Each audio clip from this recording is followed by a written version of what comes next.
Alright, I know we are all ready to listen to the Word of God. Tinatawagan na po natin sa harapan ang lingkod po ng Panginoon, Pastora Mirna Lalas. Thank you very much. Wow. Praise God. Kumusta na po kayong lahat? Blessed of God? Amen. Pakisabi sa inyong katabi, pinagpala ka sa gabing ito. Yan.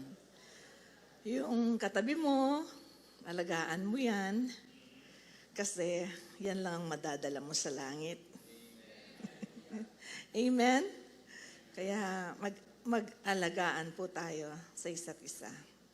Tayo muna po ay yumuko at manalangin. Hallelujah. Thank you, Lord. Thank you, Jesus. You're so faithful, oh God. You're so beautiful. You're so wonderful.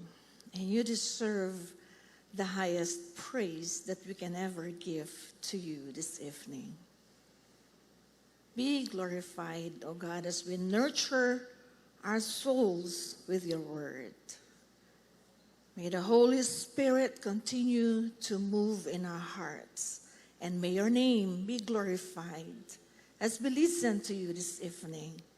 And everyone who needs a miracle, O God, will experience your miracle in his life, in her life, oh God, because you're here and you're ready to bless your people.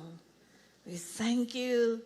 You're always here, oh God, to manifest your power, your grace, and answer the prayers of your people.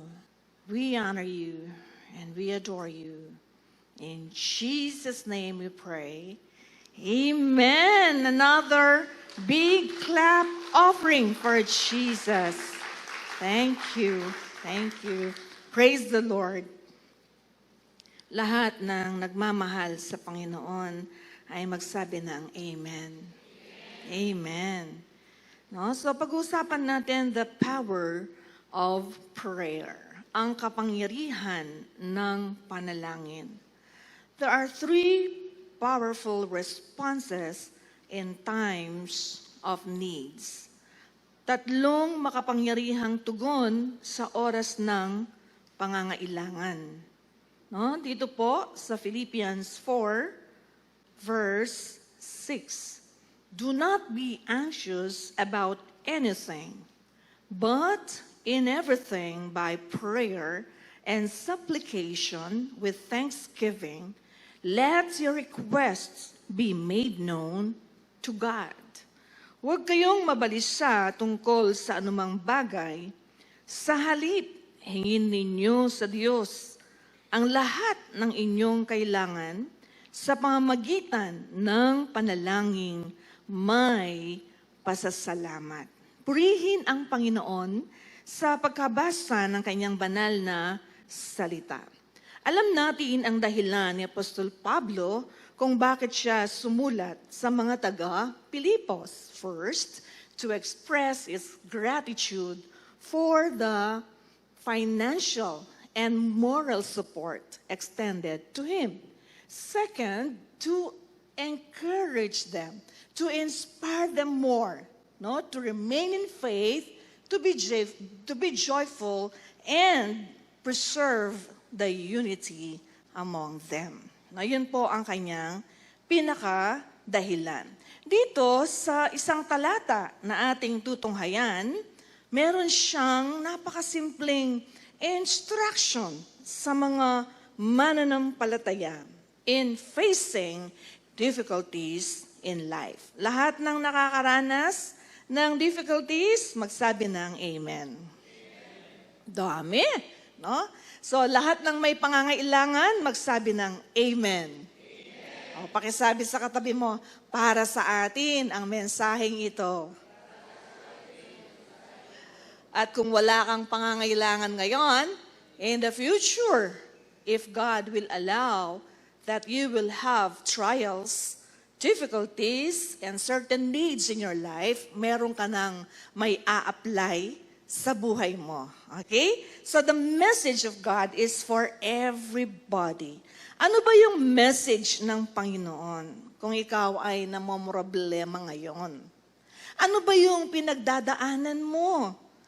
Maaring may sakit, may karamdaman, may kabigatan, may problema sa pag-aaral, problema sa asawa, problema sa pamilya, sa anak, sa kapatid, sa kaibigan, sa iglesia, no? So, sa trabaho, sa negosyo, iba't iba ang mga pinoproblema natin.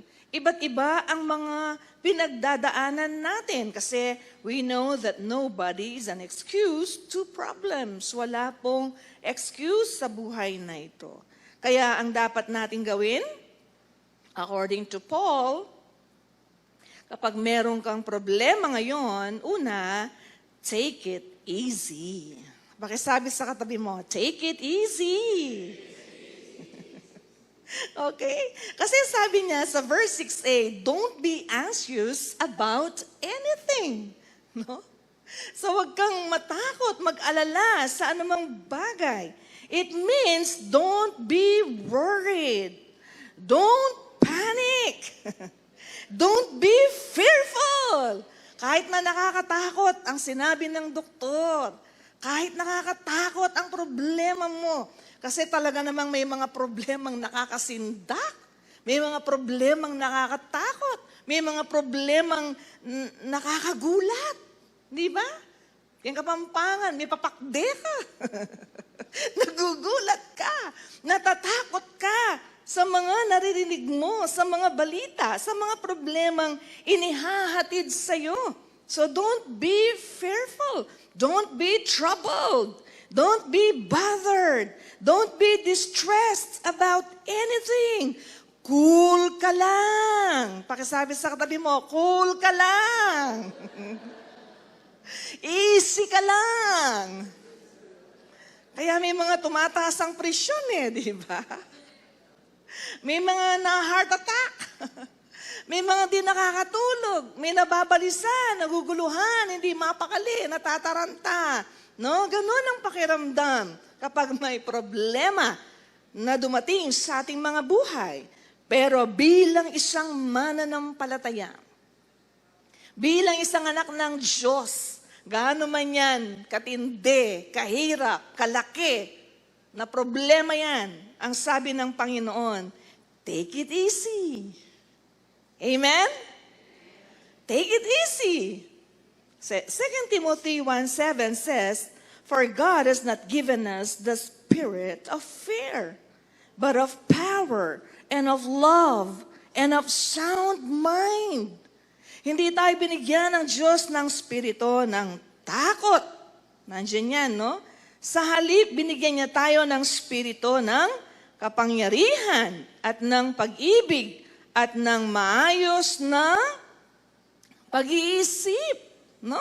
Kaya hindi tayo dapat magulumihanan, mangamba, masindak, maging duwag sa mga dumarating na problema sa ating mga buhay. Isaiah 41:10, so do not fear, for I am with you.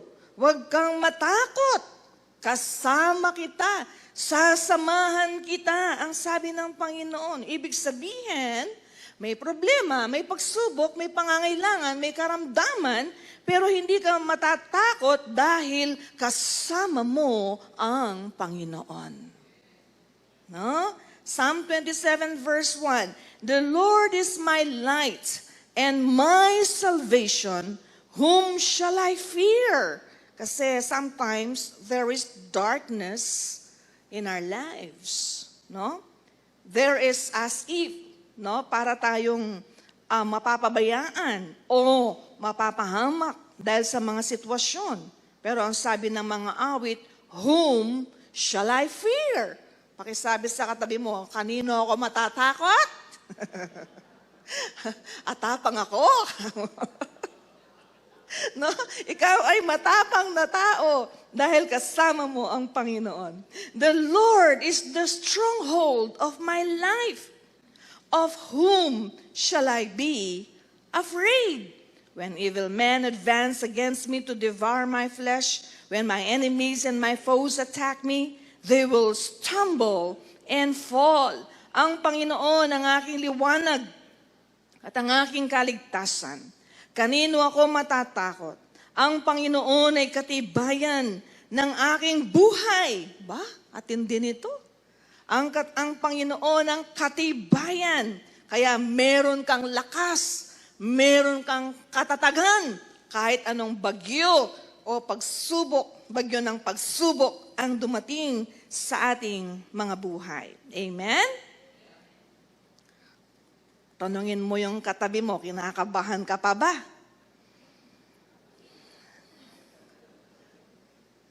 Diba, Neng, kahit kabud na ka mo magpalpitate. Kabud na ka mo kakarog. Ano pa kaya yung masamang balitang darating pagkatapos nito? No?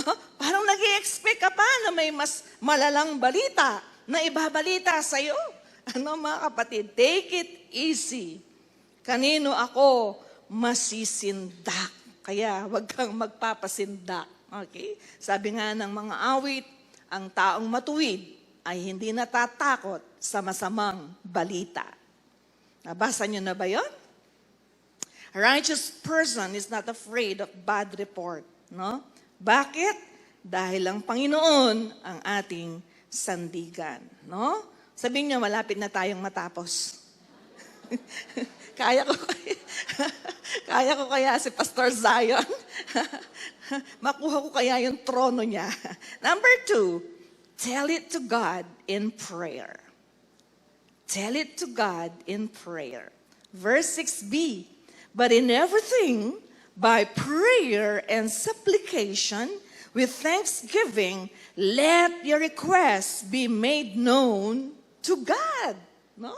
So pag meron kang problema, pangangailangan, inaasahan, sabihin mo sa Diyos ang problema mo, ang mga inaasahan mo. Ay, balo ko na yan. O sasabihan tamong balutan Patangkay. Mas mumuna tayo pang sasabihan ng problema tamo keng best friend tamo. Keng inda tamo sa nanay natin, sa tatay natin, no? Sa magulang natin, no? Nauna pa nating sabihin sa Bombay, 'di ba? Nauna pa nating sabihin kung kani-kanino yung mga problema natin, ano? Hindi natin nasasabi kaagad kay God ang mga problema natin. Kapag wala ng solusyon, kapag malala na, kapag talagang nakikita mong wala ng pag-asa, doon mo palang sasabihin kay God yung problema mo. Pero in Philippians 4:6, ang gusto ng Panginoon, agad-agad, sinasabi mo sa Diyos sa pamamagitan ng panalangin, ang mga problema, pangangailangan, karamdaman, inaasahan na mangyari sa ating mga buhay. No, hinihintay tayo ng Diyos na sabihin sa Kanya ang lahat. Unload your burden to God. Cast all your cares on Him. Tell God your expectations and trust your needs, problems, trials, and difficulties to Him. No, yan lang ang dapat natin gawin. Para ma-unload yung bigat sa puso natin. When you pray, you encounter the presence of God. No? Pag nananalangin ka, na-encounter mo ang presensya ng ating Panginoon. Your heart is being filled with peace. Napupuno ng kapayapaan ang puso mo. Nawawala ang kaguluhan, nawawala ang takot, nawawala ang pangamba, nawawala ang pag-aalala. Sapagkat ikaw ay nasa presensya ng ating Panginoon. At kapag ikaw ay nanghihina because of trials, kasi minsan talagang may pagsubok na parang nagme-melt. Parang kang name-melt. No? Naramdaman nyo na ba yan? Ako naramdaman ko yun yung pagsubok na napakabigat. No? Nung nabalitaan ko noon yung tatay ko, may cancer, talagang may bat-bat ko yung presence ng Lord. Talagang, ang tagal ko, para akong batang maliit na talagang kyung kapampangan, may bat-bat ko, naglupasay ako sa presensya ng Panginoon. Parang feeling ko, nagme-melt ang buo kong pagkatao. But after I prayed, I stood up para bang walang nangyari. I did not make that problem an excuse to pause in the ministry, to leave the ministry. Hindi ko po ginawang dahilan yon para hindi ako mag-preach, para hindi ako mag-minister. Why? Because I was already strengthened and empowered by the presence of God. Hindi man halata, no? So I took good care of my father, no? Every time I visited him, binabasahan ko siya ng Word of God. After ko dito, mag-attend kami ng service, sasamahan ko siya, no? Mag-attend ng service. And then bago matulog, pagluluto ko siya ng lugaw, pakakainin ko siya, susubuan ko siya, and then sisharean ko siya ng Word of God, no? Talagang I spent most of my time sharing the Word of God, taking good care of Him. Hanggang sa after a year, sabi niya, anong date na ba ngayon? Sabi niya. Sabi kasi daw ng doktor, you have only 1 year to live. And then binabantayan niya, ano bang date ngayon? Sabi niya. Sabi ko, tangga nito. Kami tatlong Maria nandun noon, no? Inalagaan namin, hinalamusan ng kapatid ko, pinakain, natulog na lang po basta, hindi na nagpaalam po sa amin, no, yung tatay ko. No? So, nakita ko yung kalakasan na binigay ng Diyos sa aking buhay dahil ang mga problema ay ipinagkatiwala sa Kanya. Kaya mga kapatid, kung minsan nakakapanlambot, nakakapanghina ang mga pagsubok na dumarating. Pero kapag iyan ay pinagtiwala mo sa Panginoon, ang Diyos ang iyong kalasag, ang Diyos ang iyong kalakasan, ano po? And then yung lastly, thank God while doing it. Ayan, no? Pasalamatan mo ang Diyos habang ginagawa mo ang panalangin na ito, no? With thanksgiving, let your requests be made known to God. No? Why despite you have trials, problems, and difficulties, even if you don't have yet the solution, the answer to your problem, and yet while praying, you're already thanking God in your life. Why? Because you thank God because He is alive. Amen?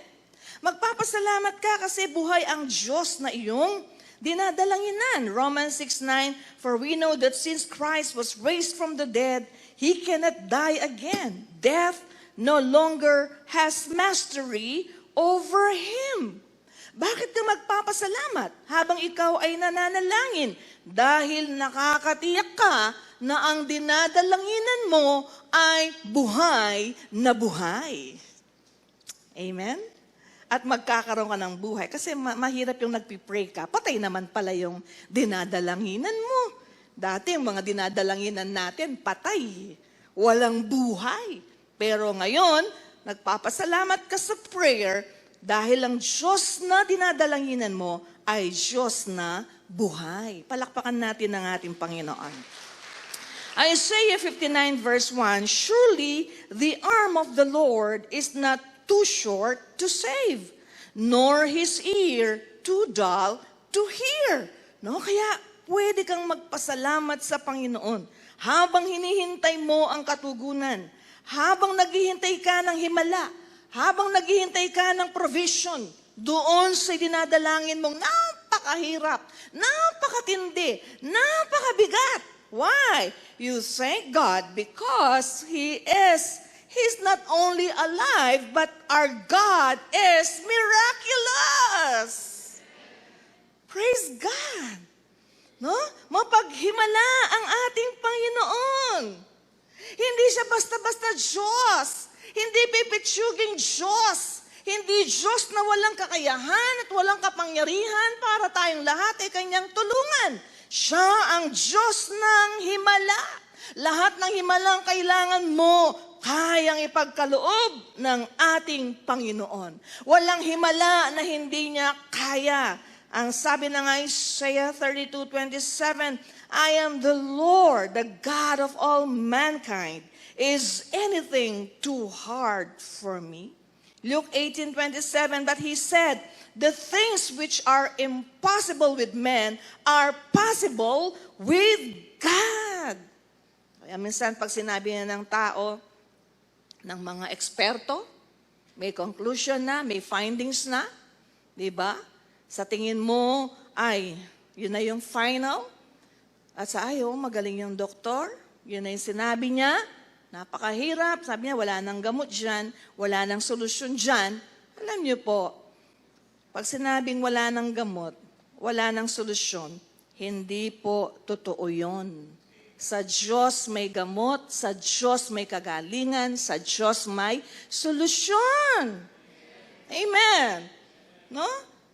Di ba, yung iba hindi pa alam, yung asawa ko noon, ang si Pastor to be, PT. Hanggang ngayon, PT. No? Alam niyo po, nung binata siya, ang kanyang almusal, gin. Gin ba naman? Ano nangyari? Nagdilaw ang buong katawan. Nung yung kanilang doktor, ang sabi ng doktor nila, na kaibigan, family doctor, walang lunas ang sakit mo, hepatitis B. Hiwalay ang kutsara, baso, pinggan, dahil mahahawa ang mga pamilya mo. Di ka pwedeng mag-asawa. Dahil mahahawa ang asawa mo, mahahawa ang mga anak mo. Buti na lang may nag-invite sa kanya sa Christ in You. Nung in-invite siya, sabi nung in-invite niya, magkita tayo sa malapit sa church. Hindi dumating yung nag-invite. Buti na lang tumuloy siya sa church. Nakilala niya ang Panginoon. Sabi niya, Lord, buhayin mo po ako. Pagalingin mo po ako, Panginoon. At ipaglilingkod ko ang buhay ko sa iyo. No? So it took him 3 months attending the service.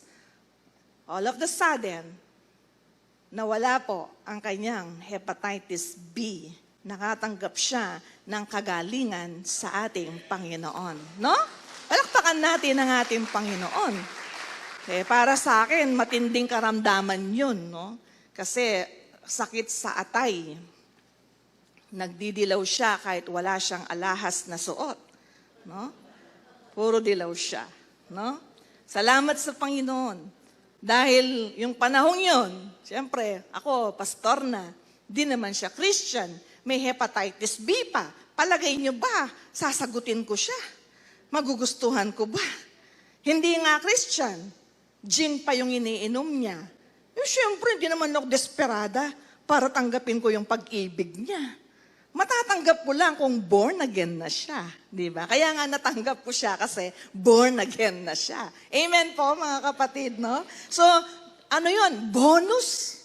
Alam niyo, pag nagmilagro ang Diyos sa buhay natin, hindi lang sakto dun sa kailangan natin. May bonus pa ang Panginoon sa buhay natin.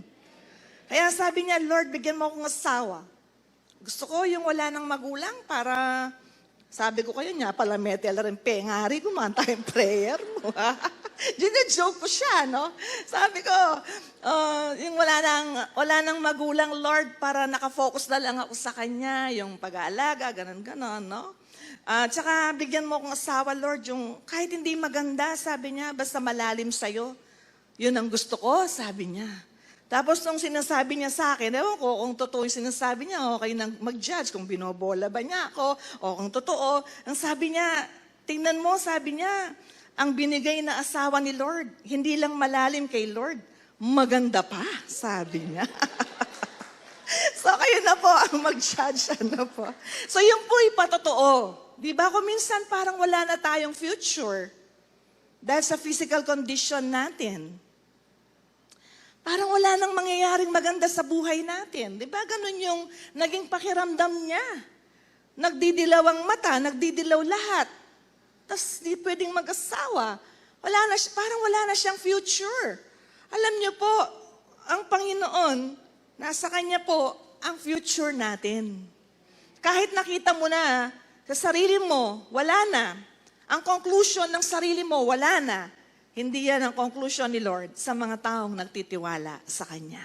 Palakpakan natin ang ating Panginoon. Walang mahirap sa Diyos.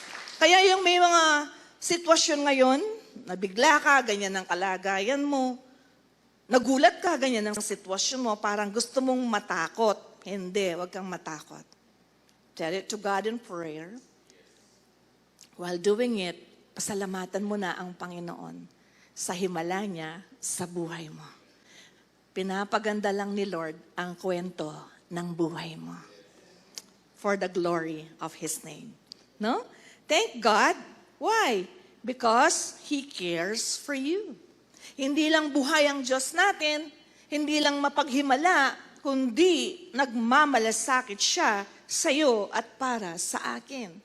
Anong kwenta na buhay ang Diyos? Anong kwenta na makapangyarihan na papaghimala ang Diyos? Wala naman pala siyang malasakit sa atin. Wala naman pala siyang pakialam sa atin. Alam po ninyo, napakaganda. Buhay ang Diyos, mapaghimala, at nagmamalasakit siya sa iyong sitwasyon, sa iyong kalagayan. Damang-dama ka ng Panginoon. Nararamdaman niya ang nararamdaman mo. Kaya siya'y nagmamalasakit sa iyo. 1 Peter 5:7, cast all your anxiety on Him because He cares for you. Minsan, parang hindi ka makapaniwala, no? Nagmamalasakit ang Panginoon sa buhay mo. Alam mo, mahal na mahal ka ng ating Panginoon. Alam niya ang pinagdadaanan mo. Alam niya kung ano yung nagbibigay takot sa puso mo. Kilala ka ng Diyos at gusto ka niyang tulungan dahil siya'y nagmamalasakit sa iyong kalagayan. Thank God because He will answer you. Tutugunin ka niya sa iyong panalangin.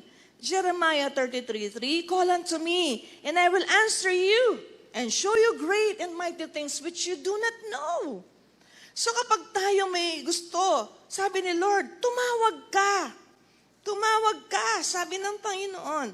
At tutugunin kita. You know, God is just a prayer away. Sinlapit lang ng dasal ang Panginoon. Isang tawag mo lang kay Jesus, tutulungan ka ng Panginoon. Amen? Ano mang pangangailangan mo, nung isang araw, ako'y nagpapahinga, bigla na lang parang napasok ako sa isang maladram na madilim at ako'y nalalaglag na gano'n, na tuloy-tuloy. Sabi ko, panaginip ba to? Ano bang nangyayari sa akin? No? Sabi ko, Jesus, Jesus, Jesus, Jesus, Jesus, help me, Jesus, Jesus, Jesus, help me.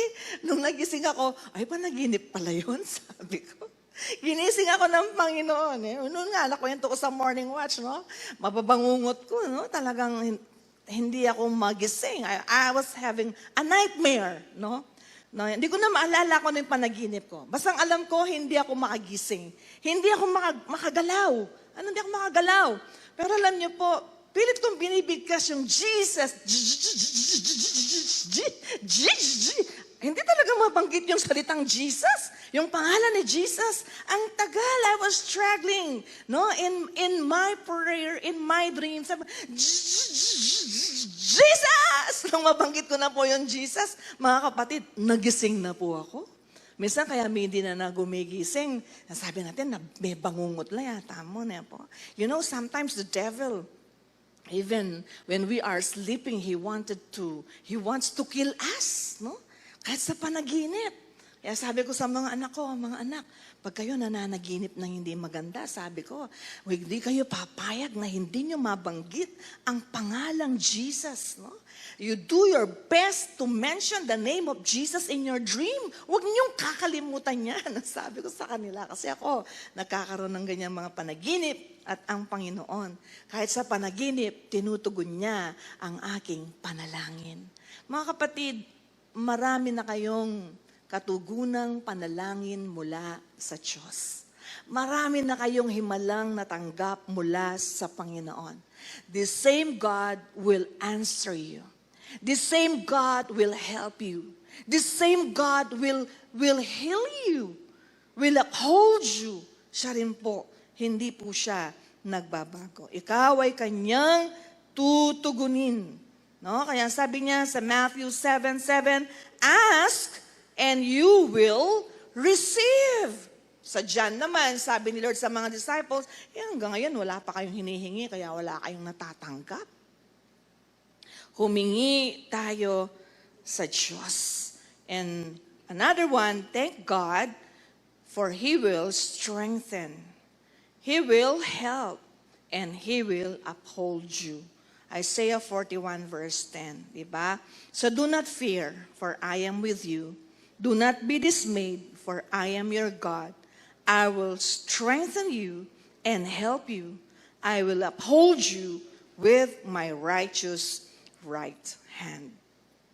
Pakitanong sa katabi mo, ano pang verse ang gusto mo?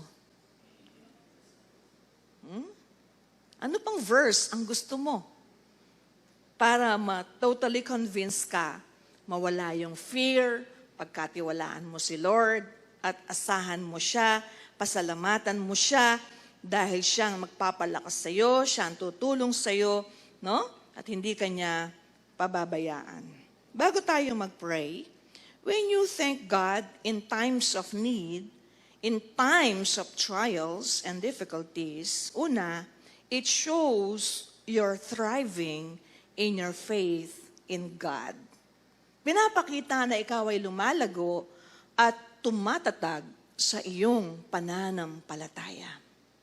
Kasi despite na ganun ang kalagayan mo, may pasasalamat, may pagpupuri, may pagsamba ang panalangin mo sa Diyos. Pangalawa, it means you can see something beautiful behind your situation. Pag nagpapasalamat ka habang nananalangin, nangangahulugang nakakakita ka ng maganda, no, sa likod ng iyong sitwasyon. Kahit hindi pa maganda ang sitwasyon mo, hindi pa maganda ang kalagayan mo, pero nagpapasalamat ka dahil nakikita mo ang magandang gagawin ng Diyos sa buhay mo. It means you're full of hope in Him. Nangangahulugan na punong-puno ka ng pag-asa sa Diyos. Kaya hindi ka nawawalan ng pag-asa, nagpapasalamat ka, nagpupuri ka, sumasamba ka, nangangahulugan, punong-puno ka ng pag-asa kay Kristo. Hindi ka nawawalan ng pag-asa. It means you have an unshakable, immovable, and unstoppable faith in Him. Kasi may mga taong pag mabigat na, mahirap na, parang wala na, masakit na, parang hindi na sila makapagpasalamat sa Panginoon. Hindi na makapagpuri sa Panginoon. Parang nasishake na yung kanilang pananampalataya, no? Parang nahihinto na yung pananampalataya sa Panginoon. Parang ang hirap magtiwala sa Diyos. Parang ang hirap maniwala sa Panginoon. Dahil ang nakikita mo, yung laki ng problema, yung hirap ng sitwasyon, yung sakit ng mga pangyayari, yung mga matitinding dumadaan sa buhay mo. Kaya, hindi makapagpasalamat, hindi makapagpuri. Pero, kapag ikaw ay nagpapasalamat sa panahon na may problema ka, ipinapakita mo na hindi natitinag, hindi mapapahinto ang iyong pananalig sa Panginoon. At lahat ng may unshakable faith kay Jesus, magsabi ng Amen. It means you know Him well. You know Him so well. No? Ipinapakita nito na kilalang-kilala mo ang Panginoon sa buhay mo. No? Kasi, di ba, pagka kasi may problema, pag di mo kilala ang Panginoon, anong mangyayari? Merong mga nadidepress. Alam nyo, yung nangyaring depression sa tao, dapat sa una pa lang, magdesisyon na tayo. Para hindi tayo dumating sa puntong ganun. Nag-uumpisal pa lang ang problema, nag-uumpisa pa lang ang pagsubok, o palaki ng palaki, kailangan magdesisyon na tayong pagkatiwalaan ang Panginoon, hindi titingin sa laki ng problema at pagsubok, kundi kung gaano kalaki ang Diyos, yun ang titignan natin. Amen po? Para hindi tayo makarating sa malalang kalagayan ng ating buhay. We must make a choice, a decision na kilalanin, pagkatiwalaan ang ating Panginoon. Dahil kilala mo ang Panginoon, alam mo, pag kilala mo ang Panginoon, ang laki na ng problema mo.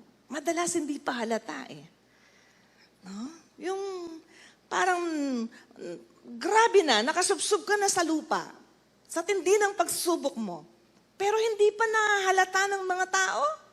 Hindi naman nagiging plastic. Hindi naman nagkukunwari. Kundi nagiging sapat ang biyaya at kapangyarihan ng Diyos na kumikilos sa buhay mo. Kaya merong kantang, you can smile in the midst of the storm. Amen po mga kapatid. No, kasi kilala mo ang Panginoon. Kapag kilala mo ang Panginoon, diba, magpapasalamat ka, mananalangin ka, magpapasalamat ka, magpupuri ka, no?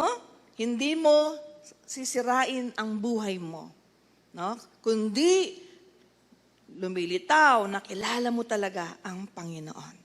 It shows that God is being glorified, not only in good times, but even in bad times. Na naipapakita na ang Diyos ay naluluwalhati, hindi lang kapag maganda ang nangyayari sa buhay natin, kahit na hindi maganda ang nangyayari sa buhay natin, ang Diyos ay ating napapasalamatan at napaparangalan sa ating mga buhay. Amen po? Yan po ang mensaheng lumalabas sa buhay natin kapag marunong tayong magpasalamat habang tayo'y may hinihintay na himala mula sa ating Panginoon. At alam po ninyo, hindi bibiguin ng Diyos ang ating mga panalangin ng may pagsunod at pananalig sa Kanya. Hindi tayo bibiguin ng ating Panginoon. Pakisabi sa katabi mo, naniniwala ka ba? Yes. Hindi ka bibiguin sa pinakamaliit mong panalangin. Hindi ka bibiguin sa pinakamalaki mong panalangin. Hindi ka bibiguin sa pinakamaliit mong pangangailangan. At hindi ka niya bibiguin sa pinakamalaki mong pangangailangan.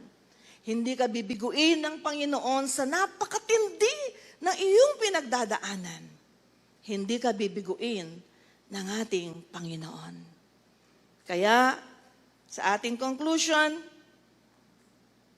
3 powerful responses in times of needs. Number 1, take it easy. Number 2, tell it to God everything in prayer. And number 3, thank God in doing it. Tayo po'y manalangin.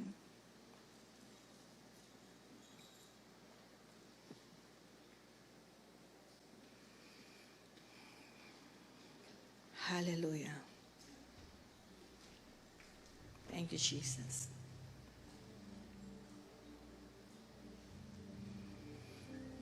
Panginoon, nagkakaroon po ng kapayapaan, kapanatagan, ang aming mga puso sa iyong banal na presensya, sa iyong mga salita na aming napakinggan sa oras na ito.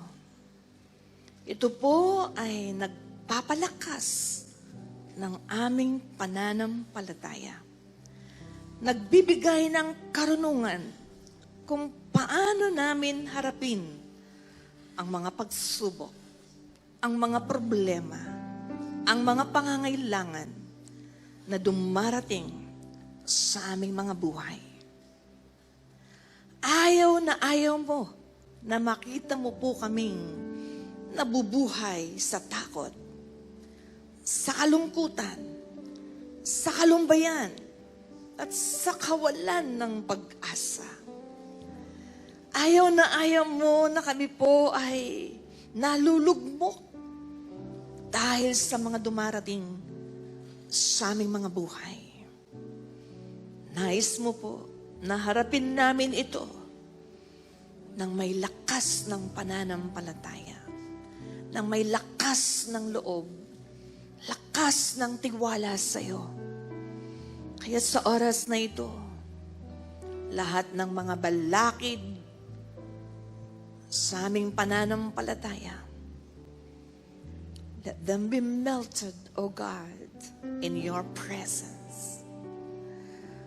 Lahat ng mga kaisipan na hindi galing sa iyo, lahat ng damdamin, pakiramdam na hindi nagmumula sa inyo, maalis, mawala ang lahat ng ito.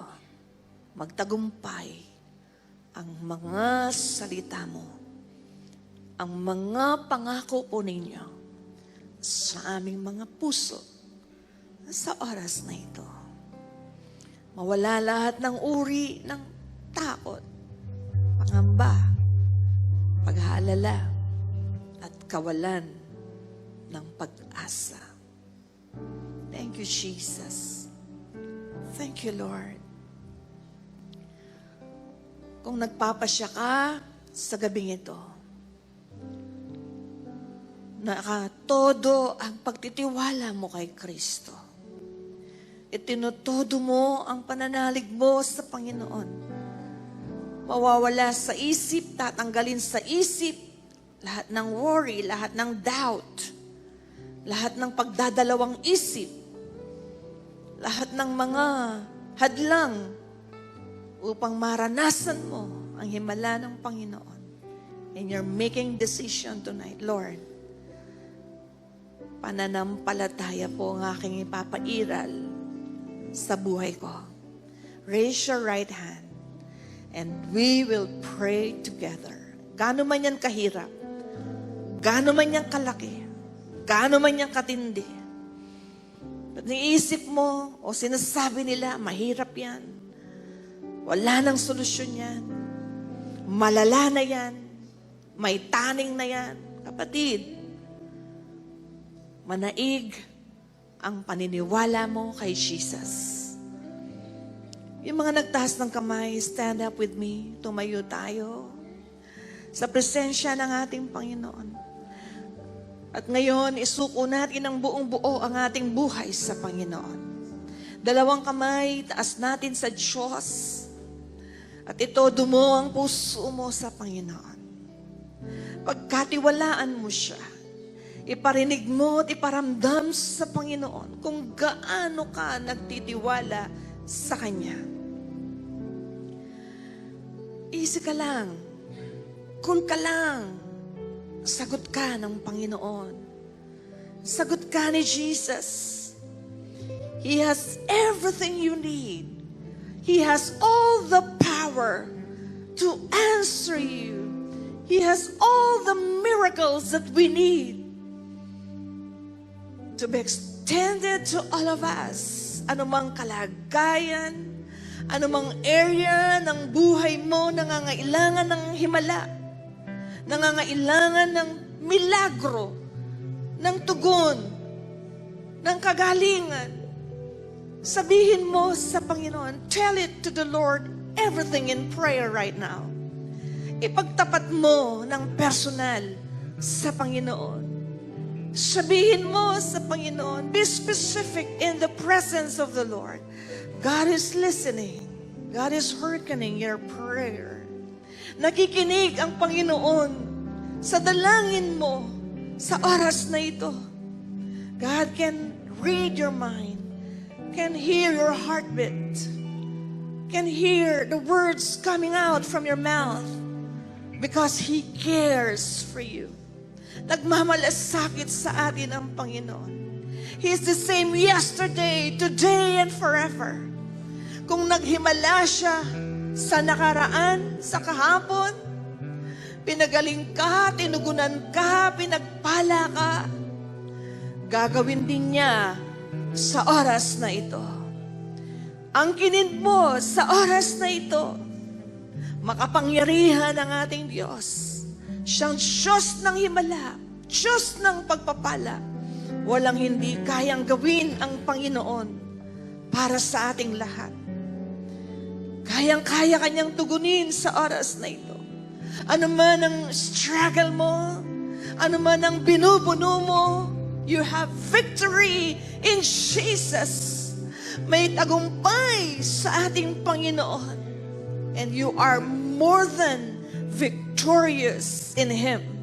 Angkinin mo ito sa iyong sitwasyon, sa iyong kalagayan. Walang mahirap sa Panginoon. Believe in God 100%. Buong pagtitiwala, buong paniniwala sa ating Panginoon. Cast everything in the hands of Jesus, for He cares for you.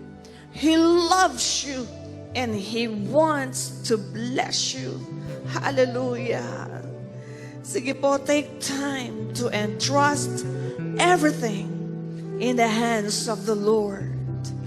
Mahal ka ng Panginoon. Nagmamalasakit siya. Hindi siya naubusan ng kapangyarihan, ng kakayahan upang tulungan ka sa oras na ito. Upang abutin ka, pagalingin ka sa oras na ito. Talk to God. Ask, and you will receive. Call, and He will answer. Hallelujah. Thank you, Jesus. You are our life, O God. You are our strength, O God. You are our hope, O God. You're everything to us, O Lord.